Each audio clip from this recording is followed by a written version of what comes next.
ये दो प्रश्न इस बार आपके एग्जाम में आने की संभावना है और आज के इस क्लास में इन दोनों को बहुत ही अच्छे तरीके से हम लोग सीखने वाले हैं, करने वाले हैं और पूरी तरीके से हम आपके दिमाग में इन दोनों प्रश्नों को आज एकदम बैठा देने वाले हैं। तो सभी लोग लास्ट तक क्लास देखिएगा और हाँ, आपके फिजिक्स में पूरे नंबर दिलाने के लिए हम पूरी ताकत लगा दिए हैं।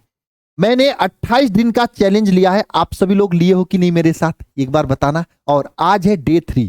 हम लोग जितने भी 5 नंबर वाले लॉन्ग क्वेश्चन या डेरिवेशन है आपके पूरे फिजिक्स की किताब में, उसको 28 दिन में कंप्लीट करने वाले हैं। जैसे ही लॉन्ग क्वेश्चन डेरिवेशन तैयार हो जाएगा, समझ लेना आपका फिजिक्स में 50+% काम हो जाएगा। थोड़ा मोड़ा बचेगा न्यूमेरिकल और 60 क्वेश्चन। तो न्यूमेरिकल के लिए हर संडे को आपकी क्लास होती ही है 7:30 बजे, आपको पता ही है। और ये लॉन्ग क्वेश्चन डेरिवेशन तैयार होते ही आपकी पूरी तैयारी हो जाएगी। तो मेरे प्यारे प्यारे भाई बहन, कौन कौन है जो डेली सुबह में 5:30 बजे ये क्लास कर रहा है? इससे पहले 2 क्लासेज हो चुकी हैं, आज डे 3 है। और आज की क्लास में हम लोग करने वाले हैं गॉस के प्रमेय और उसकी सहायता से जो है कूलाम के नियम का और वैद्युत क्षेत्र की तीव्रता का निगमन। ठीक है, बहुत ही इंपॉर्टेंट क्वेश्चन है, बार बार एग्जाम में आता है। और हाँ, आगे बढ़ने से पहले मैं सभी से कहना चाहूंगा व्हाट्सएप चैनल और ये है रहा टेलीग्राम चैनल, कमेंट बॉक्स में भी लिंक मिल जाएगा, जरूर ज्वाइन कर लीजिएगा। क्योंकि व्हाट्सएप चैनल पर मैं आप सभी लोगों की जितनी भी क्लासेस की रिलेटेड जो भी अपडेट्स होता है मैं देता रहता हूं। आप हमसे कनेक्टेड रहेंगे तो कोई भी क्लास आपका छूटेगा नहीं। साथ में टेलीग्राम पर इस क्लास का पीडीएफ भी मिल जाएगा आधे घंटे में। ठीक है, काफी हेल्प होगा। और चैनल पे नए हो तो चैनल को जरूर सब्सक्राइब कर लीजिएगा। और इन सभी बच्चों की तरह अगर आपको टॉपर बनना है तो भाई पूरी ताकत लगाकर मेहनत करो, थोड़ी सी भी लापरवाही मत करो, जितना हो सके उतना मेहनत करो। हम पूरी तरीके से आपके साथ खड़ा हैं, जितना हो सक रहा है उतनी क्लासेज मैं आप सभी लोगों को दे रहा हूं। पूरी स्ट्रेटजी के साथ में हम तैयारी करा रहे हैं। आप बड़ी बड़ी कंपनी वालों को भी देखेंगे बोर्ड की तैयारी करा तो रहे हैं, लेकिन किसी के पास इतना समय नहीं है कि स्ट्रेटजी बनाकर सही रणनीति के साथ में तैयारी कराएं। हम फिजिक्स हो, केमिस्ट्री हो, मैथ हो, बायोलॉजी, सब सब्जेक्ट यहाँ पे बहुत बढ़िया तरीके से चल रहा है, हिंदी इंग्लिश भी। ठीक है ना? तो आप सभी लोग भयंकर तरीके से तैयारी यहाँ से कर सकते हैं। और हाँ, अगर जो बच्चे अभी तक तैयारी शुरू नहीं किए हैं उन सभी बच्चों के लिए यह शिखर 2.0 बैच बहुत ही अच्छे तरीके से चल रहा है। जस्ट अभी स्टार्ट हुआ, 1 से 2 चैप्टर हुए हैं। अगर आप अभी तक नहीं पढ़े तो भाई अभी से भी जुड़ जाओ ताकि आपका बैकलॉग ना लगे। और जो इधर 1-2 चैप्टर बैकलॉग हो गया है, आप अपने से कंप्लीट कर लोगे तो अच्छी बात है, नहीं करोगे तो मैं इसके लिए अलग से मैराथन क्लास कभी शेड्यूल करवा दूंगा और एक बार करा दूंगा। लेकिन हाँ, बस इस तरह जितना जल्दी आप ज्वाइन कर सकते हैं उतना जल्दी ज्वाइन कर लीजिएगा, क्योंकि लेट करने के बाद आप पीछे रह जाओगे, फिर सिलेबस आगे निकल जाएगा तो बैकलॉग हो जाएगा। और टॉपर बनने का यही अंतिम मौका है। बार बार 12th में पढ़ने का, मार्कशीट छपवाने का मौका नहीं मिलेगा। इस बार जितना नंबर छपवा लोगे वही आपके लाइफ तक रहने वाला है। इसलिए मैं सभी प्यारे प्यारे भाई बहन से करना चाहूंगा, जरूर इसको ज्वाइन कर लीजिए। इसमें daily live class, live doubt class, class note का पीडीएफ, टॉपर संजीवनी बुकलेट, 1 शॉट रिवीजन क्लास की रिवीजन नोट्स, सभी महत्वपूर्ण प्रश्न, मॉडल पेपर, गेस्ट पेपर, पिछले 5 साल क्वेश्चन पेपर, साइंस साइड के सभी विषय इसमें पढ़ाया जा रहा। आप इसे लेकर भयंकर तैयारी जबरदस्त तरीके से कर सकते हैं। इसमें आपको संजीवनी बुकलेट फ्री मिलेगा अगर अभी ज्वाइन कर लेंगे तो। ये कब मिलेगा? 31 अगस्त के बाद ये संजीवनी बुकलेट मिलेगा। वरदान बुक जस्ट आप लोगों के घर निकलने वाला, 31 मई जुलाई के बाद आप लोगों के घर निकलने शुरू हो जाएगा, मेरे पास आ जाएगा। तो सभी लोग इसे लेकर तैयारी कर सकते हैं। कैसे ज्वाइन करना? Alpha institute pro app download कर लीजिए, लॉगिन कर लीजिएगा, रजिस्ट्रेशन कर लीजिएगा लॉगिन करने से पहले। फिर यहाँ पे अपना बोर्ड सेलेक्ट करके आप सभी लोग आ जाइएगा। यहाँ पे आपको ऊपर ही शिखर 2.0 बैच का ये पोस्टर दिखेगा, इसी पे क्लिक करके बाय नाउ क्लिक करके आप बैच को ले सकते हैं। या फिर अगर कोई दिक्कत आती है बैच लेने में तो आप सभी लोग, ये दोनों नंबर है, इस दोनों नंबर पे कॉल कर सकते हैं। बशर्ते अगर आपको लेना है, तैयारी करना है तो समय से कर देना, क्योंकि लेट करने पर बहुत ही दिक्कत होती है। और रैंक 1 टॉपर के लिए मेरे तरफ से इस बार का इनाम ये रहा। ठीक है, इसके लिए सभी लोग तैयार रहिए। कौन कौन मेहनत करके रैंक 1 लाएगा, और जितने भी बच्चे 90+ आएंगे उनके लिए हमारी तरफ से स्पेशल गिफ्ट जो कि उनके घर जाएगा, और उनका फीस भी अगर बैच लिए रहेंगे तो रिटर्न हो जाएगा। ठीक है, चलिए शुरू करते हैं। आपका ये क्वेश्चन क्या है आपके सामने? क्वेश्चन यह है मेरे प्यारे प्यारे भाई बहन कि गॉस का प्रमेय लिखिए। इसका प्रमेय गॉस के प्रमेय की सहायता से। ठीक है, 2 बिंदु आवेशों के बीच कार्य करने वाले बल के लिए व्यंजक प्राप्त करिए। ये क्वेश्चन है। अब यहां पे देखना, 2 बिंदु आवेश के बीच कार्य करने वाले बल का व्यंजक पूछा है, कुछ अलग पूछा है आपके लिए, है ना? आवेश के बीच कार्य करने वाले बल का व्यंजक पूछा है। सोचो, एक तरह से क्या पूछा है, कूलाम का नियम ही पूछा है ना, दो आवेशों के बीच कार्य करने वाला बल कूलाम का नियम ही होता है। देखो कितना घुमा के क्वेश्चन पूछा है। अच्छा यही नहीं, यहाँ पे देखो, गॉस के प्रमेय लिखिए तथा इससे बिंदु आवेशों के बीच वैद्युत क्षेत्र की तीव्रता के लिए सूत्र प्राप्त करिए। अब इसी से देखो वैद्युत क्षेत्र की तीव्रता के सूत्र प्राप्त करने के लिए पूछ रहा है।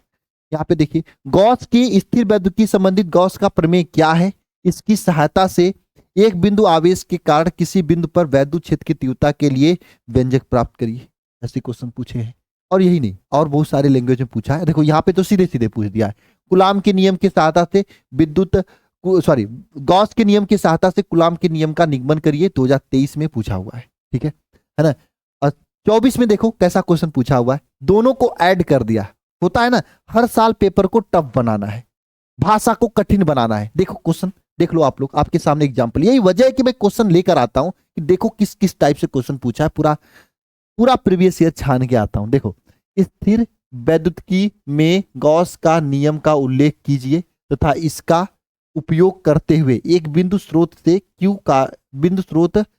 के कारण वैद्युत क्षेत्र का मान ज्ञात करिए तथा सेकेंड इसमें स्रोत आवेश क्यू से टेस्टिंग आवेश क्यू नॉट के बीच कूलाम के नियम का निगमन करिए। है ना, देख रहे हो, है वही, क्यू से वैद्युत क्षेत्र का मान ज्ञात करना है, दो आवेशों, एक क्यू एक दूसरा टेस्टिंग आवेश क्यू नॉट के बीच वैद्युत बल यानी कूलाम के नियम का मान ज्ञात करना है। क्वेश्चन है वही, लेकिन है ना तरीका कि आपको फंसाएगा, लैंग्वेज घुमाएगा, हो सकता है इस बार और घुमाए लैंग्वेज। तो आप शांति से पढ़ोगे तो मेरी बातें याद रहेंगी और आप आराम से कर लोगे। ठीक है, चलिए करते हैं।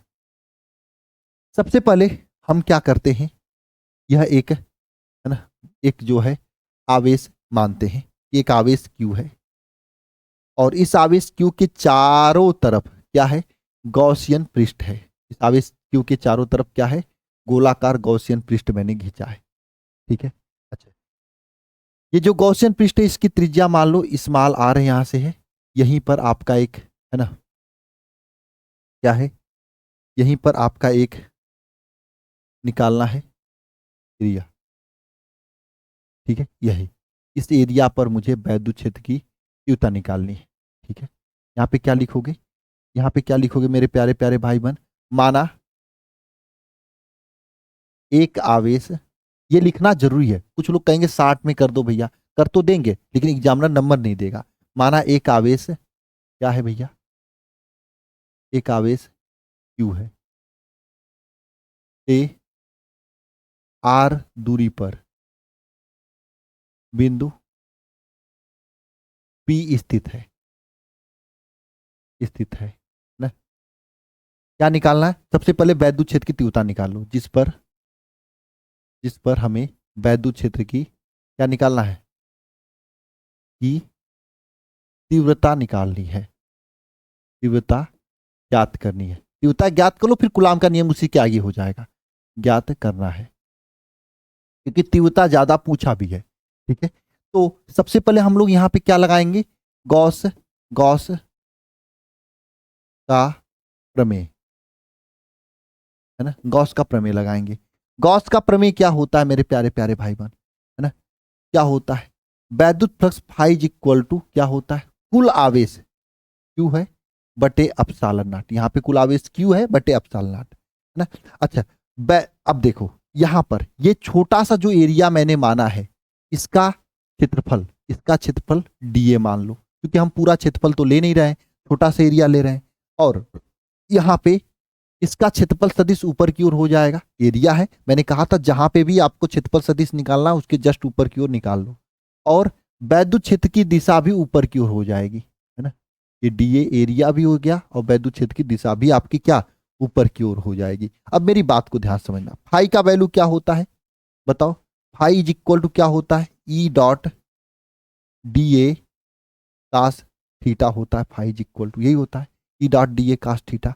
यहां पे रख देंगे इसको, समीकरण नंबर 1 मानो, समीकरण नंबर 1 में रख दो, तो यहां पे क्या हो जाए, E dot D A cos theta is equal to Q upon epsilon naught हो जाएगा। अब मेरे प्यारे भाई बहन ध्यान से समझना, यहाँ पे मैं नेक्स्ट पेज पे ले रहा हूँ, अभी 3 स्टेप हुआ है बस, है ना, इसको उठा के मैं यहाँ पे लिख रहा हूँ, E dot D A cos theta is equal to Q बटे एप्सिलॉन नॉट है। अच्छा, थीटा इज इक्वल टू यहाँ पे कितना है, देखो यहाँ पे क्षेत्रफल सदिश भी ऊपर की ओर और वैद्युत क्षेत्र भी, प्लस क्यू आवेश है, इसके कारण वैद्युत क्षेत्र ऊपर की ओर हो जाएगा, है ना। तो यानी कि थीटा इज इक्वल टू यहाँ पे क्या है, 0 अंश है, तो काश 0 का वैल्यू कितना होता है, यहाँ पर 1 होता है। तो डी ई डॉट डी ए काश 0 इज इक्वल टू क्यू बटे एप्सिलॉन नॉट हो जाएगा। काश 0 का मान 1 होता है तो यहाँ पे E dot D A is equal to 1 हो जाएगा। काश 0 का मान 1 बटे एप्सिलॉन नॉट हो जाएगा। बस कहानी खत्म हो गई है। अच्छा जी भैया, अब देखो कुछ लोग यहाँ पे समाकलन करते हैं, लेकिन मैं कह रहा हूं कि काम अगर ऐसे ही समझदारी से हो जाए तो समाकलन करने की क्या जरूरत। डीए जो है क्या है, यहाँ पर सूक्ष्म, क्या है, सूक्ष्म क्षेत्रफल है ना, तो जो छोटा सा क्षेत्रफल था, है ना, ये है। अगर मुझे संपूर्ण क्षेत्रफल निकालना हो, है ना, संपूर्ण क्षेत्रफल निकालना हो तो क्या होगा बताओ। अगर मुझे संपूर्ण क्षेत्रफल निकालना हो तो क्या होगा, इस जो ये है गोला है, इस गोले का पूरा क्षेत्रफल कितना होता है, बोलो बोलो बोलो बोलो बोलो। मतलब डीए तो यहाँ पे संपूर्ण, डीए यहाँ पे क्या है, छोटा सा क्षेत्रफल है, इतना सा। अगर मुझे पूरा क्षेत्रफल, पूरे गोले का क्षेत्रफल निकालना हो तो क्या हो जाएगा, 4 पाई डीए इज इक्वल टू किसके बराबर हो जाएगा, 4 पाई आर स्क्वायर के बराबर हो जाएगा, है ना। गोले का क्षेत्रफल यही होता है 4 पाई आर स्क्वायर, यही रख दो यहाँ पे। तो यहाँ पे समीकरण नंबर 2 से, समीकरण नंबर 2 से क्या हो जाएगा, यहाँ पे E dot 4 pi R square is equal to क्या हो जाएगा, यहाँ पे क्यू बटे एप्सिलॉन नॉट। यहां से ई इज इक्वल टू क्या प्रूफ हो जाएगा, 1/4 पाई आर स्क्वायर, यहाँ पे क्यू बटे एप्सिलॉन नॉट है। इसको क्या लिख सकते हो, E is equal to 1/4 pi epsilon naught इधर कर लो, क्यू बटे आर स्क्वायर। ये आपके सामने वैद्युत क्षेत्र की तीव्रता प्रूफ हो गई, है ना। देखो छोटे से क्षेत्रफल डीए था, पूरा क्षेत्रफल लोगे तो 4 पाई आर स्क्वायर लिख दोगे। इस तरीके से वैद्युत क्षेत्र की तीव्रता आपका प्रूफ हो गया, आधा क्वेश्चन हो गया। अगर आपको कूलाम के नियम को निकालना है तो अब क्या करोगे कूलाम के नियम के लिए, बताओ कोई मुझे एक बार कमेंट बॉक्स में कमेंट करके, है ना। अच्छा देखो, अब कूलाम के नियम को प्रूफ करना है तो आप यहाँ पे देखो ध्यान से, कूलाम के नियम का प्रूफ कैसे होगा, है ना, ध्यान से समझ लो। कूलाम के नियम का, कूलाम का नियम अगर निकालना है तो कैसे निकलेगा, बहुत ही आसान है। देखो आप लोग जानते हो वैद्युत बल F इज इक्वल टू क्या होता है, Q डॉट E होता है, Q नॉट डॉट E। यहाँ पे Q नॉट क्या है, एक परीक्षण आवेश है, परीक्षण आवेश है। परीक्षण आवेश किसे कहा जाता है, जहां पर हम लोग एक आवेश मानते हैं कि ये जो वैद्युत क्षेत्र इसके अगल बगल कोई Q नॉट नाम का छोटा सा आवेश रखकर हम मानते हैं यहाँ पे रखा गया है, तो उस पर कार्य करने वाला बल Q नॉट E ये निकाल देंगे। यहाँ पे Q नॉट क्या है, एक परीक्षण आवेश है, ठीक है। अच्छा भैया, F इज इक्वल टू क्या हो जाएगा, Q नॉट E का वैल्यू रखो, है ना। E का वैल्यू क्या है, 1/4 pi epsilon naught Q upon R square है। अब Q का अंदर गुला हो जाएगा तो F is equal to 1/4 pi epsilon naught Q naught upon R square हो जाएगा। यही तो कूलाम का नियम है ना।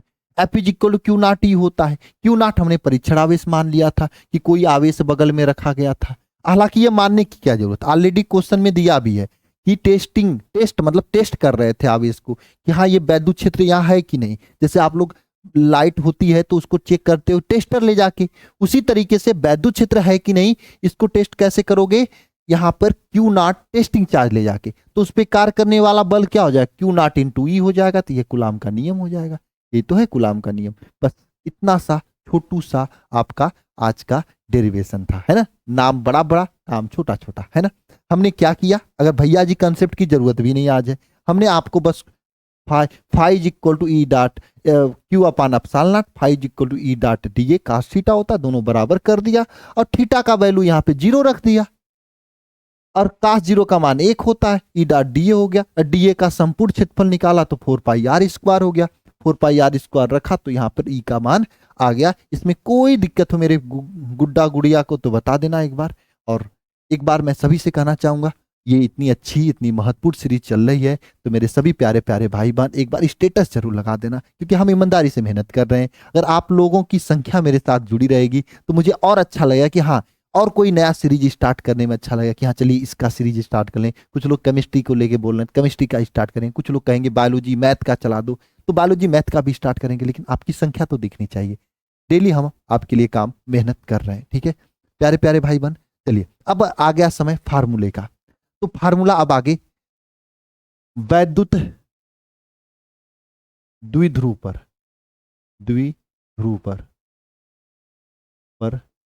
कार्यरत बल आघूर्ण का सूत्र क्या होता है? बल आघूर्ण का सूत्र क्या होता है? टाउ इज इक्वल टू, बताओ, टाउ इज इक्वल टू क्या होता है? पी साइन थीटा होता है, या फिर tau is equal to P cross E भी इसको लिखा जाता है। अब आपको कमेंट बॉक्स में कमेंट करके बताना पी क्या होता है, ई क्या होता है, ये आपको बताना। पहला सूत्र हो गया। अच्छा जी भैया, है ना? अच्छा जी भैया, ये क्लियर हो गया सूत्र। अच्छा, अब इसके अलावा अगर हम वैद्युत फ्लक्स की बात करें, वैद्युत फ्लक्स की बात करें, तो वैद्युत flux phi is equal to क्या होता है? बताओ, फाई इज इक्वल टू क्या होता है? E dot D A cos theta. एक एक फार्मूला याद करते चलो, है ना? ये होता है। अच्छा, गॉस के प्रमेय की बात करें, इसके बाद गॉस के प्रमेय की बात करें, तो गॉस की प्रमेय की बात क्या होती है? फाई इज इक्वल टू कुल आवेश क्यू बटे अपसालन नॉट होता है। एक एक फार्मूला आपको क्लियर करते चलना है, और यहाँ पे आपको बताना है ई क्या है, डी ए क्या है, ये सब आपको कमेंट बॉक्स में कमेंट करके बताना है। इसके बाद अगर रेखीय रेखीय आवेशित चालक चालक के कारण तीव्रता अगर आपको निकालना है तो क्या होता है यहाँ पर? इज इक्वल टू, बताओ, 1/4 पाई अपसालन नॉट 2 लैम्डा अपान आर होता है। अच्छा जी सरकार, यहाँ पे लैम्डा क्या होता है? लैम्डा होता है क्यू बाई एल। इसको क्या बोला जाता है? रेखीय आवेश घनत्व बोला जाता है। हाँ, आवेश घनत्व बोला जाता है, ठीक है, ये बोला जाता है। यानी ये कब लगता है? जब कोई चालक तार हो इस तरीके से, कोई चालक तार हो इस तरीके से, plus plus plus plus plus, ठीक है, और यहां पर आपका ना इस चालक तार से आर दूरी पर अगर कोई मुझे वैद्युत क्षेत्र की तीव्रता निकालनी हो तो ये फार्मूला लगता है, ये वाला, ठीक है। ये यहाँ पर आज 4 फार्मूले हुए हैं, और आपको आज कमेंट बॉक्स में क्या कमेंट करके बताने हैं, चलो इतना ही फार्मूला रहने देंगे। हाँ, चादर के कारण सिग्मा अपान 2 एप्सिलॉन नॉट, ये हम कल करेंगे, ठीक है। यहाँ पर आपको वैद्युत फ्लक्स